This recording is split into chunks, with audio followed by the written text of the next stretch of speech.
In this video, we're going to show you how to do Joseph. It's done with machine embroidery. It's freestanding applique. And I think you'll see it's pretty simple. He is just darling. We also have Mary and the baby.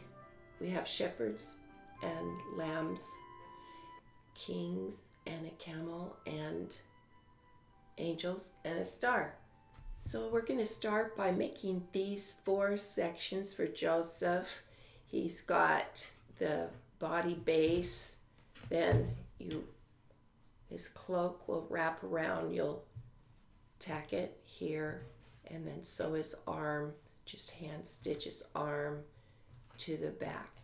And I use a 3/8 inch wide dowel that I stain cut to 6 inches, and then we'll show you how to make these, and then we'll show you how to assemble his face with his hair and his headdress. Now, depending on which component I'm making, the pattern will indicate the hoop size.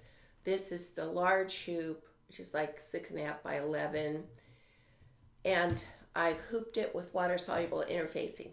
Then I make a sandwich, which is 2 pieces of fabric, wrong size together, thin polyester bonded batting. And I can use a spray adhesive to put that sandwich together, or I can hold it carefully. Then I made it large enough to cover the component that I'm making. Then I'll go to my machine and stitch out the first stage of the applique, which is a single stitch. And I'll show you what that looks like. Now in this pattern, since they're ornaments, I try to be as efficient as I can with each hooping. And often I'll do the arm, try to fit 2 arms in there. Because he's so long, he doesn't work in a medium hoop, but he's thin, so you could fit 2. That's just to save if you're doing them as ornaments. But if you're just wanting to make 1, then I'll just place it where that arm is located and just stitch out the 1. The long hoop is still necessary, but you'll have a little bit of waste. Yeah. And if I want to do them different colors, then I'll stitch out the 1, then I'll make a sandwich and stitch out the other one. Or I can do just 1 big sandwich if I want them the same color. So I've single stitched, and then I trimmed the extra fabric away as close as I could to that single stitch without compromising it. Now if you noticed, I added a little water soluble scrap behind. I just spray adhesived it on, and that gives it a little more security when it's doing the satin stitch. I like that. Then the next stage will be a zigzag, and then we'll do the beautiful satin stitch. I will do another Joseph sleeve here before. If I wasn't as careful at cutting away the extra fabric, I might have little whiskers like this, and that's fine. That can be trimmed off after when I remove it out of the hoop. Just be careful to not cut your satin stitch. So the other components of Joseph are done the same way. His coat and the body. His face was a single layer of fabric. I did put batting on the back just because there's so many jump stitches.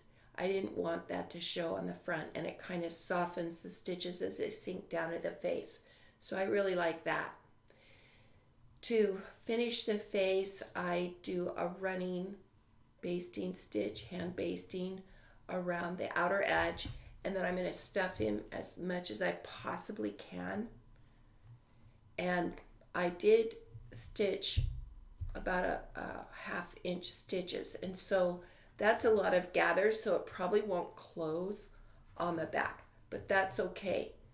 I wanted the smoother look on the front by having more stitches, and the back doesn't have to close because it will be up against the back of his body.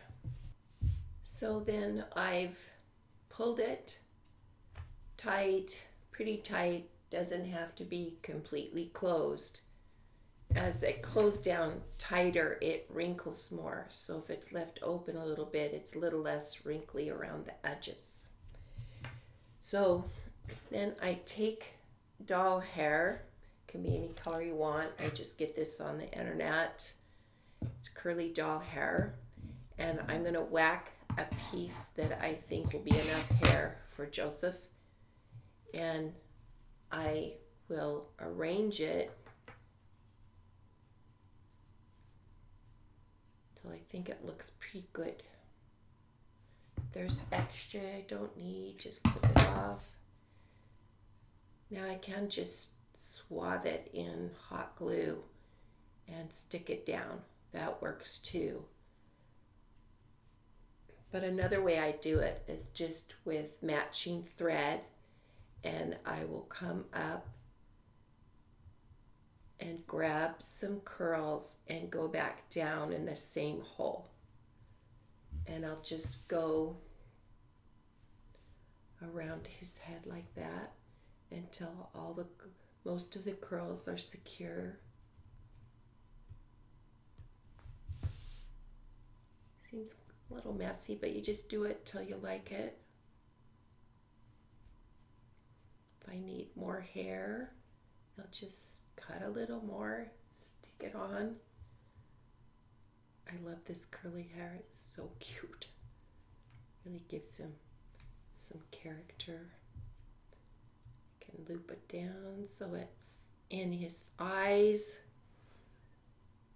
I might add a little bit more here. He's getting a little thin on this side. I want it, like, I'll probably stitch him down a little bit tighter so it won't look like a girl. And then I'll attach that whole thing to this part of the body that's there to hold his little head. I'll just whip stitch that on the back.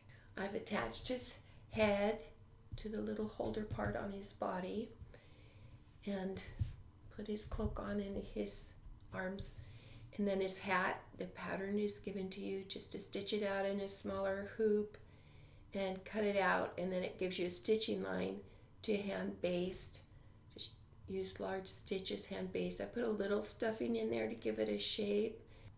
Now I'm going to make the fingers that will hold his staff, and it's a 1-inch strip by about 3 inches, and I spray adhesive one side. I fold the edges to the middle, and then I can spray it again, fold it again, and then what I'm going to do with a hot glue gun is take it and wrap it so it looks like little fingers holding on. Whoops. It would be better if I have the hot glue gun going. I just wrap it like that. It looks like he's got little fingers holding. Trim the extra out, and then I stitch it to the stick like this. Just stitch it down or hot glue it to the edge, and then that's his little holding his staff. And he just turns out so cute. You can add little bows. I put a little tie string here, and pretty easy, right? Pretty fun to do, and I hope this video helped you.